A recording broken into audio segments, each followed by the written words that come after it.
अभी एक भजन होगा और भजन के साथ साथ सभी भाई बहन अपने अपने इष्ट का ध्यान करेंगे। ध्यान कैसे करें?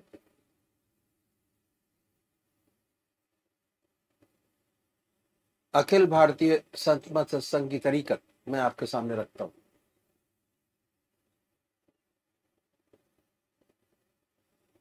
सबसे पहले निश्चित कीजिए कि परमात्मा की कौन सी मूर्त, कौन सी सूरत, कौन सी शक्ल आपको सबसे ज्यादा प्यारी लगती है। मूर्ति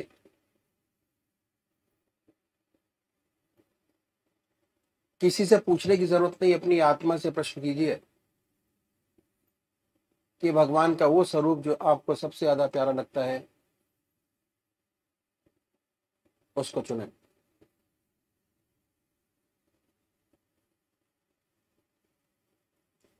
उसके बाद किस नाम से आप उनको याद करेंगे उसको भी चुने। मंत्र तो क्या हुआ, दो चीज आपने चुनी, एक अपना इष्ट देव और एक मंत्र। उसके बाद पूजा के स्थान पर जाइए, जिस स्थान पर बैठे हैं, जिस आसन पर बैठे हैं उसी आसन पर बैठे, बड़े प्यार से धूप बत्ती अगरबत्ती जलाएं, बड़े आराम से बैठिए और बैठने के बाद ये महसूस कीजिए कि आपका इष्ट शरीर आपके सामने विद्यमान है।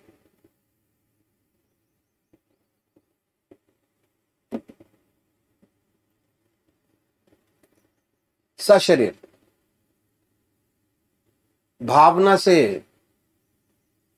अपने इष्ट को अपने सामने बनाए। बड़ी बड़ी आंखें हैं, गोल चेहरा है, जटाएं हैं, सर्पों की माला है। ख्याल से बाई थॉट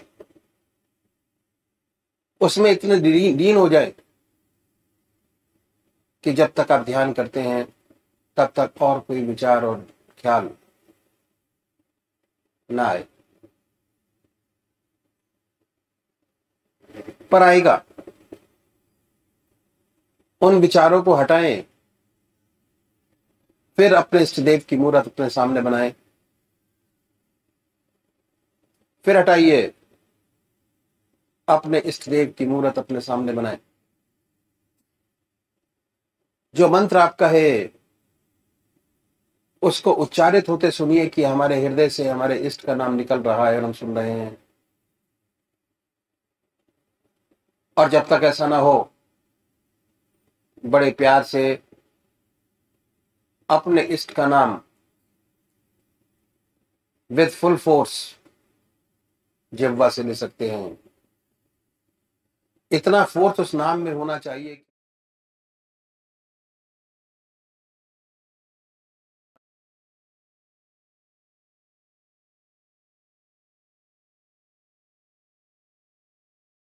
ध्यान करें,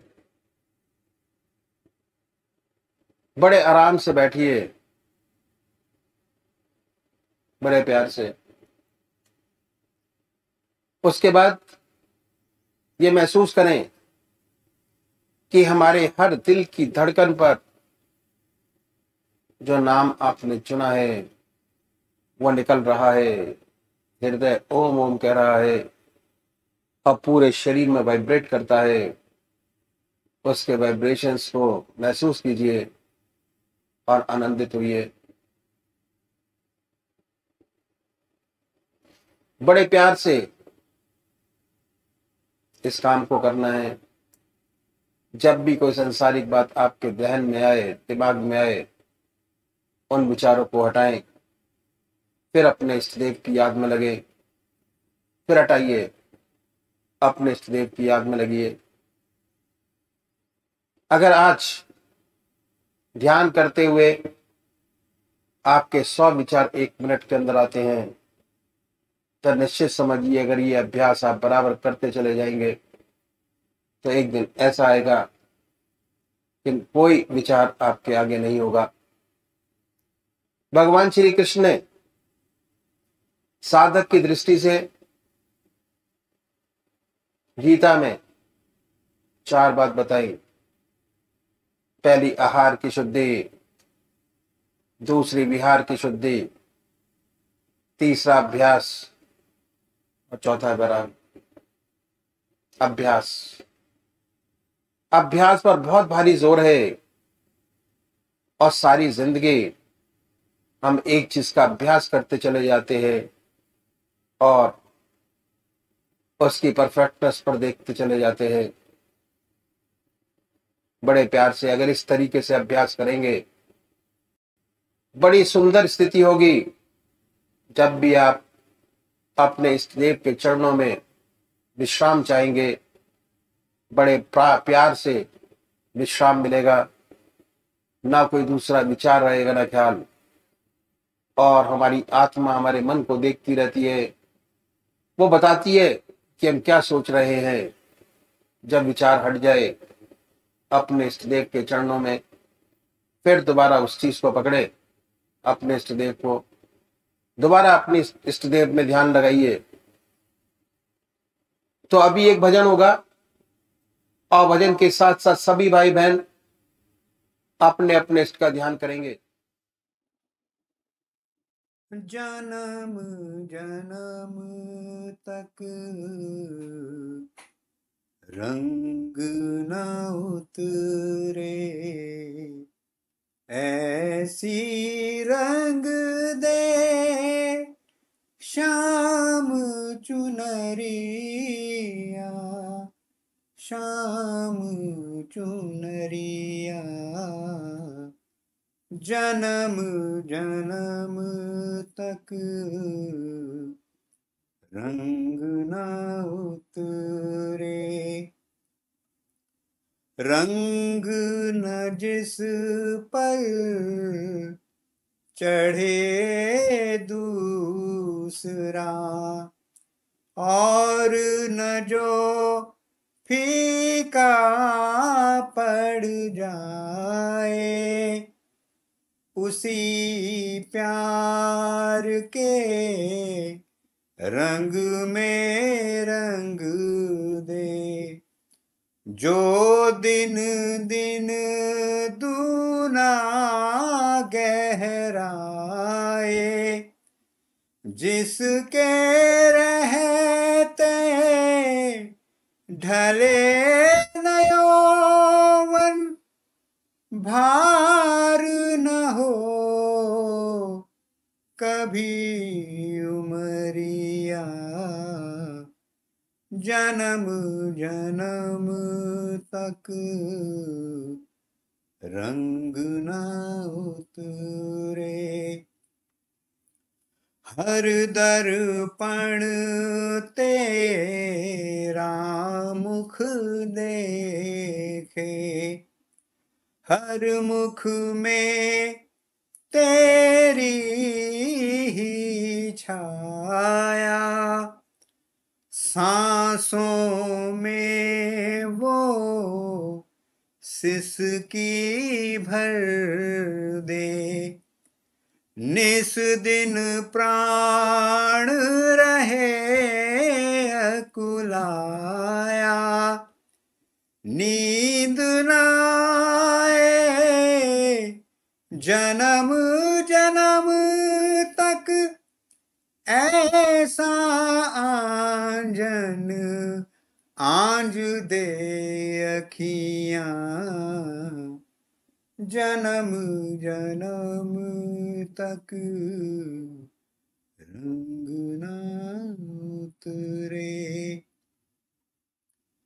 आज वही धुन छेड़ मधुरतम, जाग उठे यादों का मधुवन, ब्रह्मनाद में ऐसा डूबूं, टूट जाए माटी के बंधन, सुध न रहे मेरे तन मन की, ऐसी आज बजा रे बांसुरिया, जन्म जन्म तक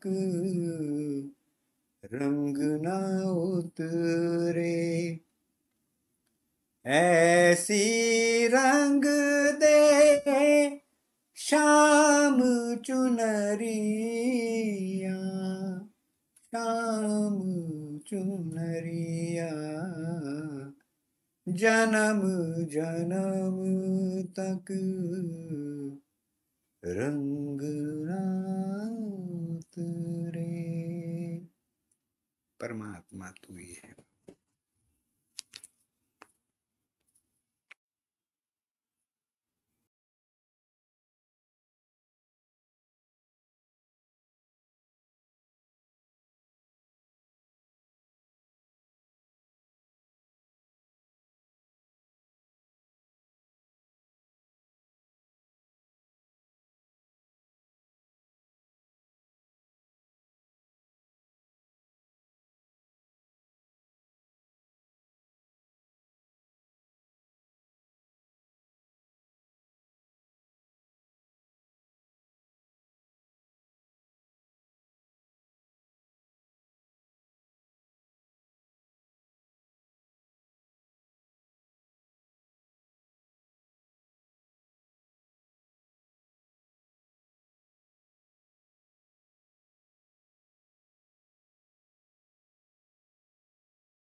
नहीं हुआ, ख्याल नहीं। ये सत्य निष्काम कर्म है, ख्याल तक नहीं हुआ। और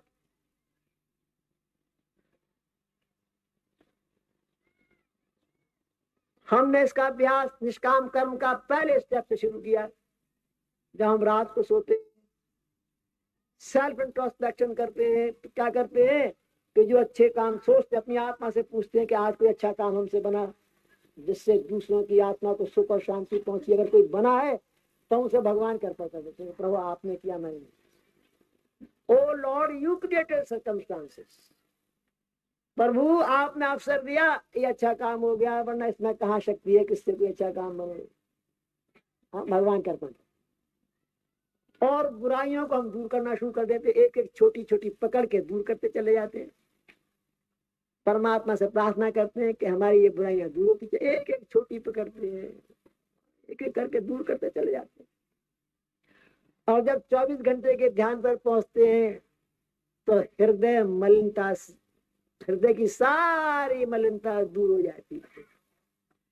मलिनता रहती नहीं है। जहां प्रभु का बात सच्चा है वहां मलिनता नहीं, बुराई रहती नहीं। हमारी सारी बुराइयां छूट जाती है, लुप्त हो जाती है, एक भी बाकी नहीं रहती। और अच्छाइयां सब भगवान के अर्पण हो जाती है। तो कुछ करता नहीं, जो कर रहा है तो प्रभु कर रहा है। ये बात है। जो सच्चा ऊंचा संत है उसका कदम कभी गलत नहीं पड़ता है। गलत मत समझिए, लोहे की जरूरी है, सोने की जरूरी है, गलत मत समझिए, नहीं तो बड़े चक्कर में पड़ जाएंगे। बहुत बारीकी है, उसका गलत पैर पड़ता नहीं, उसमें बुराई रहती नहीं। जैसे 24 घंटे प्रभु की याद है और जितनी अच्छाइयां हो भगवान करता हो जाती, उससे अच्छा कभी कुछ होता। सपने में भी ख्याल नहीं होता कि उससे कोई अच्छाई संसार की हो रही है या उससे कोई सेवा बन रही है। सपने में भी ख्याल नहीं होता। जो करता है ईश्वर करता है, परमात्मा करता है, उसका मालिक करता है, वो कुछ नहीं करता। कबीर साहब ने संत महात्माओं, योगी और यतियों के लिए एक बहुत सुंदर बात कही। He was a very great saint। और मैं उनका नाम इसलिए लेता हूं कि कुछ उन्हें मुसलमान कहते हैं, कुछ हिंदू कहते हैं। हिंदुओं में तो भक्तमाल अगर आप पढ़े तो ऐसे हजारों संतों की गाथाएं हैं जो आंसू आपके निकल निकल के रह जाए। भक्तमाल पढ़िए, मैं संतों की गाथाएं आंसू बह बह के रह जाए। कबीर साहब का नाम मैं इसलिए लेता हूँ, मुसलमान उन्हें मुसलमान कहते हैं, हिंदू हिंदू कहते हैं। ऐसा व्यक्ति इसलिए मैंने छाटा। कबीर साहब ने कहा है संतों, योगी और यतियों के लिए क्या कहा है कि नाहक मूल गवाइया जो आप बना करता है, और उससे संसारी भला जो सदा रहे डरता। नाहक मूल गवाइया जो आप बना करता। बड़े भारी योगी हैं, यति हैं, बड़ी तपस्याएं आपने की हैं, अगाध तपस्या के बाद रिद्धियां सिद्धियां प्राप्त की हैं। और अगर उन रिद्धि सिद्धियों के द्वारा आप संसार की सेवा कर रहे हैं, खुद ये समझते हैं कि आप कर रहे हैं, युवा दीदी है, आप संसार का कल्याण कर रहे हैं, संसार की भलाई कर रहे हैं, तो आपने सरा से इंटरेस्ट के लिए, थोड़ी ख्याति के लिए अपना सब कुछ बर्बाद कर लिया, प्रिंसिपल भी बर्बाद कर लिया। अरे ऐसा विचार है। सच्चे भक्त के तो सपने में भी ख्याल पैदा नहीं होता कि उससे कभी कुछ होता है। उसका हृदय तो प्रभु के चरणों में लगा रहता है, उसका मालिक ही करता है जो कुछ करता है।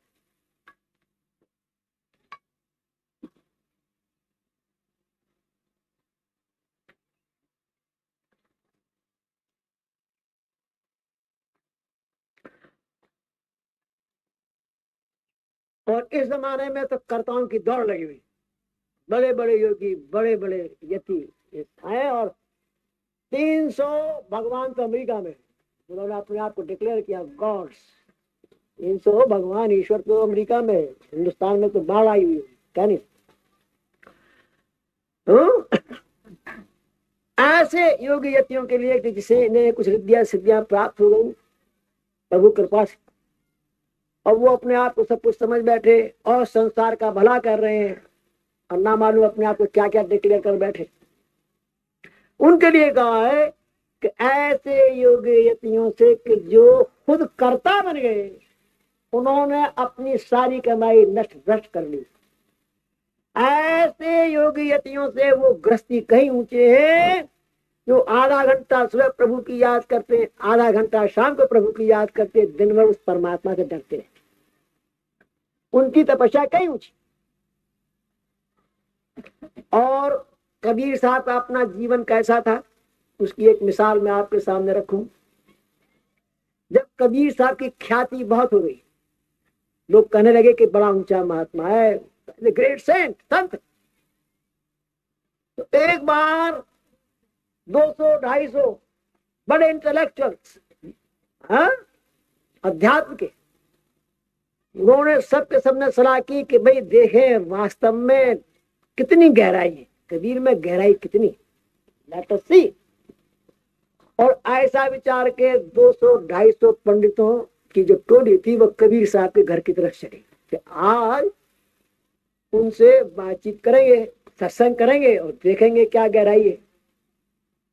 सत्संग करने के हेतु पधारे। कबीर साहब का छोटा सा घर था, उसमें 2 कमरे थे।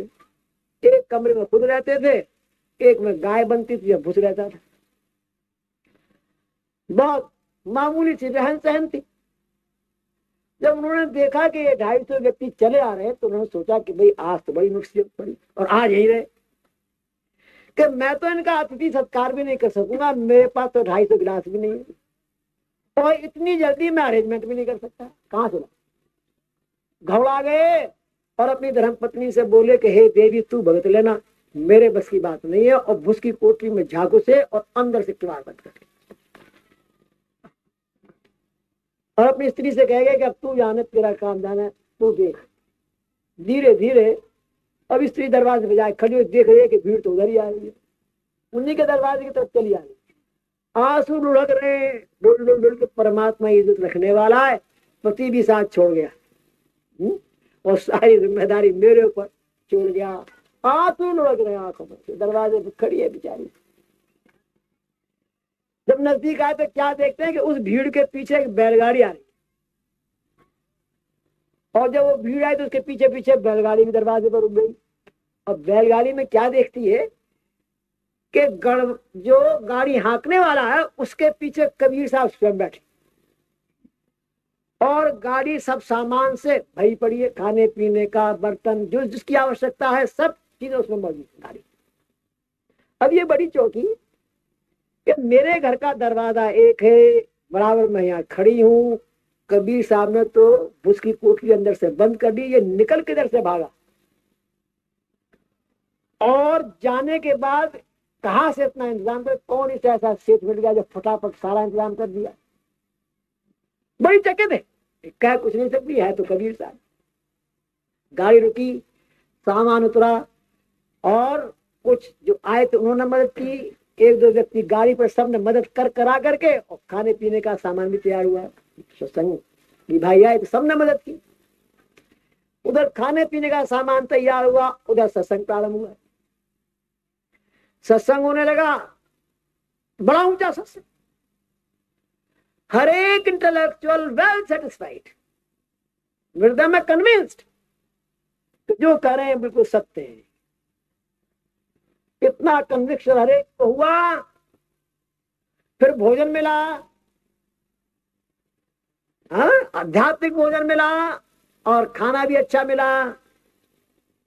अच्छी प्रकार जब निवृत्त हो गए और जब चलने लगे तो सब मिलके कबीर साहब की बड़ी तारीफ करने लगे। क्या कहने भाई, जैसा सुना उससे कहीं ऊंचा पाया, बड़ा रिद्धिसिद्ध पुरुष है, क्या कहने। जब ये तारीफ कर रहे थे तो जो असली कबीर साहब थे वो तो भूस की कोठरी में बंद थे। जब उन्होंने ये तारीफ सुनी तो उनसे नहीं रहा गया कि बोले कि आज सारा बर्बाद हुआ, आज जिंदगी की सारी कमाई गई। फट से दरवाजा खोला, कूद पड़े, ये कूदे और वो गायब हो गया जो अब तक था। अब ये रो रहे हैं, सबके चरणों में गिर रहे, हाँ, और क्या कह रहे, ना कुछ किया न कर सका, ना कुछ किया न कर सका,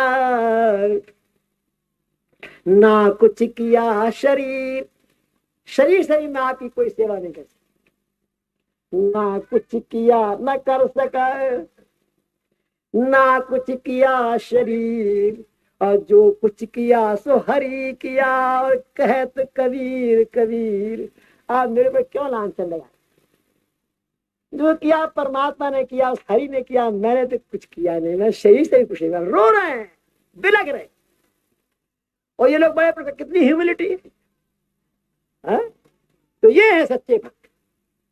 ऐसी निष्काम कर्मता जब आ जाती है, इसमें स्थिति हो जाती है, तो परमात्मा का सच्चा ब्लिस, सच्ची कृपाधार पृथ्वी पर उतरती है, जिनसे साधकों की आत्माएं सिंच जाती हैं, प्रेम से भर जाती हैं, प्रभु के प्रेम में भर जाती है। फिर वे प्रभु के प्रेम में सराबोर हो जाती, वो कृपाधार प्रभु की उतरती है। ऐसा जब निष्काम कर्म में आरूढ़ता पैदा होती, ये है सच्ची निष्काम कर्म। मुझे एक और संत का किस्सा याद आ गया, वो भी मुसलमान संत थे, रहीम साहब। रहीम साहब की साखी आपने पढ़ी होगी। जब हम छोटी क्लास में थे हिंदी में, तो उनकी साखियां पढ़े, बड़ी प्यारी प्यारी साखियां। भगवान कृष्ण के बड़े अनन्य भक्त थे, और उनका ये उसूल था कि हर बृहस्पति के दिन दान करते थे, हर बृहस्पतिवार के। और दान की ये सिर्फ थी कि जो जो मांगता उसको वो ही देते। खाना मांगता खाना, कपड़ा मांगता कपड़ा, पैसा मांगता पैसा। और जितना देते उतना जमीन में और झुके चले जाते। बड़े जैसे बड़ा शर्म और लज्जा से सिर झुका चला जा रहा। एक कवि उनके इस दान करने के तरीकों को देख रहा है, उससे निराश है। वो रहीम साहब के पास आया, उसने कहा कि रहीमन सीखी कहा दैनी तुम ये देन, जो जो ध्यान तिहारो पड़े त्यों त्यों नीचे ने। कहा ये सीखा तरीका दान करने का, जितना अधिक देता है उतना ही और लज्जा के मारे पृथ्वी में घुसा चला जा रहा है। दुनिया तो साइन बोर्ड लगाती है, बड़े बड़े अखबारों में निकालती है, बड़े बड़े पत्थर लगाती है। कोई पंखा भी देता है तो उसमें भी लगा देता है कि इसकी स्मृति में दिया गया। तू एक देता है और झुका चला जा रहा है, जमीन में पृथ्वी में गड़ा चला जा रहा है। कहां से सीखा ये तरीका तेरे दान करने का? रहीम साहब ने बड़ा सुंदर जवाब दिया, रो पड़े और रोकर कहने लगे कि देने वाला और है, देता है दिन रैन। देने वाला और है, देता है दिन रैन। और लोग ब्रह्मों पे करें ताते नीचे न। लज्जा से शर्म से मरा चला जाए। देने वाला वो प्रभु है, दिन रात देता रहता है। लोग कहते रहीम देता है। कैसा झूठा लांछन मेरे ऊपर लगा रहे, शर्म से मैं दबा चला। ऐसी सच्ची निष्काम कर्मता जब होती, ऐसे भक्त जिनकी ऐसी आरूढ़ता निष्काम कर्म हो जाती है, वो परमात्मा के सच्चे पैर, सच्ची कृपाधार को पृथ्वी को उतारते हैं, उस प्रभु के नाम को रोशन करते हैं। ये है सच्ची निष्काम कर्मता। जहां ऐसी निष्काम कर्मता प्राप्त हो जाती है, फिर संस्कार नहीं बनता। पुराने संस्कार कुछ तो ध्यान अग्नि में जल के समाप्त हो जाते हैं, कुछ भोग के कारण देता है। आगे की स्लेट क्लीन है, कुछ नहीं कर, संस्कार नहीं बना। हाँ, मुक्त है, जीवन मुक्त होकर विचरता है, जीवन मुक्त है। ये है सच्ची ऊंची अवस्था। इसी जीवन में जीवन मुक्त। ये ऐसी निष्काम कर्मता। मुझे एक किस्सा और याद आया। निष्काम कर्म जो है बड़ी कठिन चीज है, आसान नहीं, वेरी डिफिकल्ट। और मैं एक कहानी आपके सामने रखूंगा। उस कहानी के बारे में ये मत सोचिएगा कि ऐसा कहते और ऐसा कहते है। अगर इन बातों के चक्कर में पड़ जाओगे तो कुछ हाथ नहीं लगेगा। आप जो उसका सारांश है उस कहानी का, उसको पकड़िए और उससे फायदा उठाइए। एक राजा था, बड़ा विद्वान था, उसने बहुत अध्ययन किया और वेदांत का बाद अध्ययन किया, और अध्ययन करने के बाद इस निर्णय पे पहुंचा कि गुण गुणों में बरत रहे, प्रकृति प्रकृति में बरत रही है, आत्मा तो स्वच्छंद है, आत्मा कुछ करता नहीं। Soul is only a seer not a doer, करती कुछ नहीं है, आत्मा कुछ नहीं करती। उसने पढ़ लिया, लिख लिया, और जब आचरण जो था वो उसका ऐसा था कि जब अच्छे काम करता और दूसरे तारीफ करते तो उसे बड़ी खुशी हासिल होती है, क्या बड़ी प्रेज हो रही है, इज्जत मिली।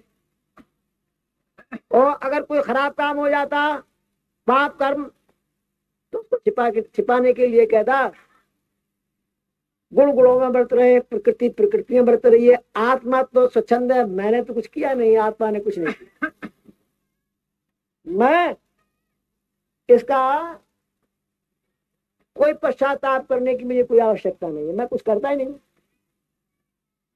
ये उसका रवैया था, चलता रहा। और वो अपने आप को बहुत श्रेष्ठ आध्यात्मिक व्यक्ति भी मानता रहा कि भाई मैं बड़ा श्रेष्ठ आध्यात्मिक व्यक्ति हूँ, बड़ा ज्ञानी हूँ, सच्चा ज्ञान मुझे है। एक बार क्या हुआ कि राजा शिकार खेलने गया, शिकार खेलने जाते हैं, शिकार खेलने गया, सुबह से शाम तक उसने बहुत दौड़ धूप की, लेकिन कोई शिकार हाथ नहीं लगा, एक खरगोश भी नहीं मरा, चीता शेर की बात तो अलग है। तो सोचने लगा कि अब मैं जब लौट के जाऊंगा तो मेरे मिनिस्टर्स भी मजाक बनाएंगे, मेरी रानियां भी मजाक बनाएंगे कि खाली लौट आए। मैं सोच में पड़ गया क्या करना चाहिए। ये सोच विचार रहा था, सायंकाल हो चुकी थी, सूरज छिप गए थे, थोड़ा थोड़ा उजाला सा था, छुटपुटा सा। एक नील गाय, जंगली तालाब होते पूंछ जिनको कहते हैं, जो पानी की, उसमें जल पीने आई, नील गाय, जंगली गाय। और वो जब पानी पीने लगी तो उसकी आवाज हुई। इस राजा ने सोचा कि कोई शेर चीता ही होगा, रात में ऐसे बियाबान जंगल में कोई खूंखार जानवर पानी पी रहा है, अगर मैं गया तो मेरी पैर की आहट से भाग जाएगा, इसलिए शब्द वेदी बाण लगा। तो उसने शब्द वेदी बाण लगाया। शब्द वेदी बाण का लगना था, गाय रंबा के गिर पड़ी, और गाय के रंबाने की आवाज हुई तो इसके कलेजे पर चोटी पहुंची, अरे तो गऊ हत्या हुई, गाय मर गई। आया तो आके उसने देखा कि एक नील गाय तीर खाए पड़ी। इसने तीर निकाला, गाय ने प्राण छोड़ दिए। उसके बाद जो गौ हत्या थी, उसने कहा कि भाई राजन तू पश्चाताप कर, नहीं तो अपने पाप को भुगत, मैं तेरे सिर पर सवार। तो राजा बोला कि मैंने कुछ नहीं किया, मैं तो आत्मा हूं, मैं कभी कुछ करता ही नहीं, प्रकृति प्रकृति में बरत रही है, गुण गुणों में बरत रहा है, मैंने ना पुण्य किया ना पाप किया, मेरा तो कोई वास्ता। अब गौ हत्या क्या करे? अच्छा वो भगवान जी के पास गए कि विष्णु भगवान के पास गए कि प्रभु एक ऐसा राजा है, तीर से मुझे मार दिया और कहता है कि गुण गुणों में बरत रहे, प्रकृति प्रकृति में बरत रही, आत्मा तो कुछ करता नहीं, मैंने तो कुछ किया नहीं, मैं तुझे लेने के लिए तैयार नहीं। अब प्रभु बताओ मैं कहाँ जाऊं?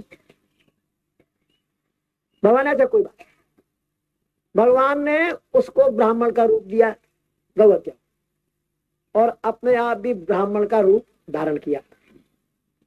अब ये दोनों बहुत सुंदर ब्राह्मणों का स्वरूप धारण करके और राजा के राज में पहुंचे।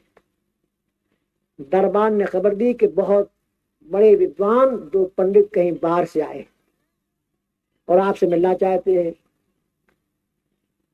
उनका लाइए। जब अंदर घुसने लगे तो राजा भी चौंका, करे ये तो बड़े दिव्य मूर्तियां हैं। तो फौरन राज सिंहासन छोड़ के आया उनका आगमन करने के लिए। आगमन किया, उन्हें एक स्पेशल महल में ठहराया, बड़ी आवभगत की। और जितनी आवभगत करता रहा, और उनके तेज से, उनकी विद्वता से और भी श्रद्धा उसमें बढ़ती रही। और दूसरे तीसरे दिन ही उसने प्रार्थना की कि प्रभु आप चलिए, मेरी राजगद्दी को पवित्र करिए, उस पर आप राजी। नहीं ना राजन, वो तो तुम्हारी थी। नहीं नहीं महाराज, आप मेरे पर कृपा करिए, पवित्र कर दीजिए मेरे राज। ब्राह्मणों को राजा ले गया अपनी गद्दी पर, अपने आप नीचे बैठा गद्दी पर, उनको बैठाला, सारा दरबार बुलाया, बहुत इज्जत, इतनी इज्जत दी। तो ब्राह्मणों ने कहा कि राजन, हमने आपकी बड़ी प्रशंसा सुनी है, बड़ी तारीफ सुनी है कि बड़ा धार्मिक राजा है और प्रजा की बड़ी सुंदर सेवा करता है। हमने आपकी बड़ी ख्याति सुनी है, हम आपका राज देखना चाहते हैं, राज की विशेष चीजें कुछ हमें दिखलाइए। तो बहुत अच्छा महाराज, किसी मिनिस्टर को हमारे साथ भेजोगे? नहीं, मैं स्वयं आपके साथ। राजा स्वयं उन ब्राह्मणों को ले गया पहले भगवान कृष्ण के मंदिर में। भगवान कृष्ण का उसका इष्ट, बहुत प्यारा मंदिर बनवाया था, लाखों रुपया लगा के मंदिर बनवाया। उस जमाने के लाखों भी बहुत, आज के तो करोड़ों के बराबर लगा के, बड़ी लागत लगा के बहुत सुंदर मंदिर बनाया था। उसके साथ एक बहुत बड़ी स्टेट लगा दी थी, 3 पुजारी रखे थे, 8-8 घंटे की ड्यूटी लगा दी थी, 24 घंटे मंदिर खुला रहे थे। तरह तरह का नैवेद्य चढ़ता, भगवान की पोशाक, 52 तरह की पोशाक प्रभु को पहनाई जाती, बदल बदल के, बड़ा भारी। इन ब्राह्मणों ने मंदिर देखा, बहुत प्रसन्न हुए, बहुत खुश हुए। क्या करने राजन, जैसा सुना वैसा पाया, खूब प्रभु का मंदिर बनवाया है, बहुत सुंदर। फिर उसके बाद में जो विष्णु भगवान थे, रूप लिए ब्राह्मण का, बोले कि वो सामने जी मंदिर मालूम होता है कि हाँ वो भी मंदिर है, भाई उसे भी देखे। हाँ वो भी देखिए। वहां सामने गए तो इतना अच्छा नहीं था, था तो अच्छा, इंतजाम यहाँ भी अच्छा था। भगवान शिव के मस्तिष्क पर, हाँ, कलश लगे हुए थे जिसमें गंगा जल और दूध की, हाँ, धारा बार महाराज के मस्तिष्क पे पड़ती रहती थी, और भक्त लोग चरणामृत लेते रहते। यहाँ भी बड़ा सुंदर प्रबंध था, लेकिन कोई मुकाबला नहीं। भगवान कृष्ण के मंदिर का, भगवान शिव के मंदिर का कोई मुकाबला नहीं था। तो ये ब्राह्मण बोले कि महाराज वो बात नहीं है, मैं जो उसमें है। राजा चुप था, कहा कुछ। और राजा ने अपने राज की और मुख्य मुख्य चीजें दिखलाइए। तो फिर उन्होंने दिखाना शुरू किया कि भाई ये पाठशाला है, ये स्कूल बनाए। धीरे धीरे वो ये कहने लगा कि ये मैंने स्कूल बनवाया, इसमें इतनी क्लासेस है, ये मैंने धर्मशालाएं बनाई, ये मैंने बावड़ियां बनाई, ये कुएं बनवाए। धीरे धीरे मैं आना शुरू। फिर उन्होंने कहा कि भाई हमने सुना है कि तुम्हारे यहाँ की नेशनल म्यूजियम बहुत बढ़िया है, हम उसे भी देखना चाहेंगे। कहा करूँ, चलो नेशनल म्यूजियम में ले गया। और वहां तो एक एक चीज दिखाने लगा कि साहब ये इतनी पुरानी है, इतने कारीगर लगवा के मैंने इसे ठीक करवाया, मैंने इतना पैसा खर्च करके इसे मंगवाया। हर चीज में मैं लगता चला गया। जब मैं खूब हो चुका, तब भगवान ने गौ हत्या को इशारा किया, तो वो शरीर छोड़ के गौ हत्या प्रकट हो गई। बोले राजन, कृष्ण का मंदिर तैने बनवाया, शिव का मंदिर तैने बनवाया, बावड़ियां तैने खुदवाई, स्कूल तैने बनवाए, धर्मशाला तैने बनवाई, तो ये गौ हत्या किसने की?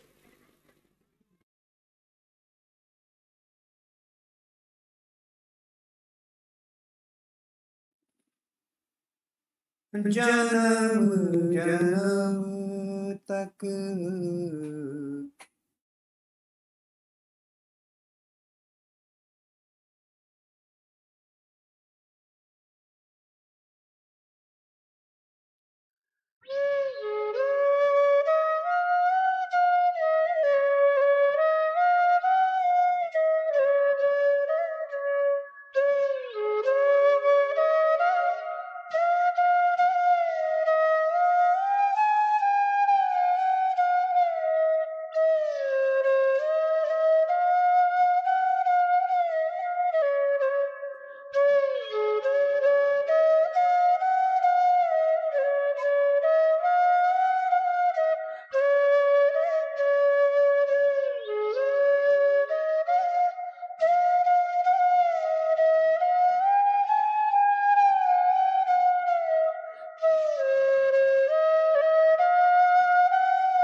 अनमोल वचन अखिल भारतीय संतमत सत्संग के संस्थापक और गृहस्थ में आनंद योग के जनक परम संत महात्मा परम पूज्य श्री यशपाल जी महाराज अर्थात परम पूज्य भाई साहब जी द्वारा प्रतिपादित इन अनमोल वचनों का पालन करना अति आवश्यक है। ये वचन हमारी गृहस्थ आध्यात्मिक साधना के लिए मूलभूत सिद्धांत हैं, जो इस प्रकार हैं।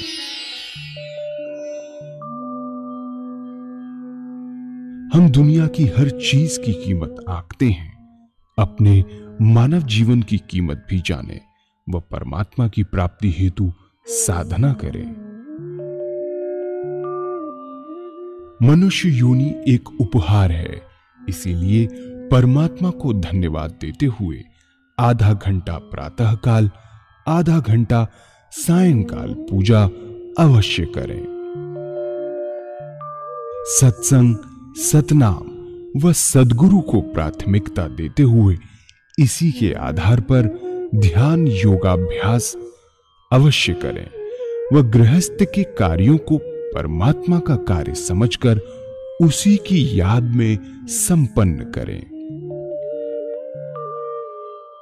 हर समय ये ध्यान रहे कि गुरु कृपा द्वारा परमात्मा की पवित्र सत्ता का हमारी आत्मा में वास है, अतः मन में निरंतर अपने इष्ट देव का जाप करें। मान सम्मान की इच्छा ना करें व अपमान से दुखी ना हो। परमात्मा के अतिरिक्त किसी और का भय ना करें। दूसरों की बुराई न करें, न सुने, सत्य व मधुर बोलें, अश्लील शब्द मुंह से ना निकालें, सभी से नम्रतापूर्ण व सुंदर व्यवहार करें। धर्म पत्नी के अतिरिक्त अपने से बड़ी से माता जैसा, बराबर की से बहन जैसा व छोटी से पुत्री जैसा व्यवहार करें। सांसारिक जीवन यापन की आवश्यकताएं अंतहीन है, इसीलिए अधिक से अधिक समय सत्संग में व धन परोपकार में खर्च करें। याद रखें, न स्त्री माया है, न धन दौलत, न ही परिवार। माया वह है जो हृदय को परमात्मा से दूर हटा दे।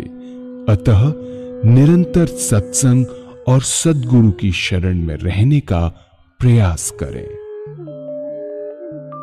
भोजन अपने इष्ट को अर्पण कर प्रसाद रूप में परमात्मा की याद में करें।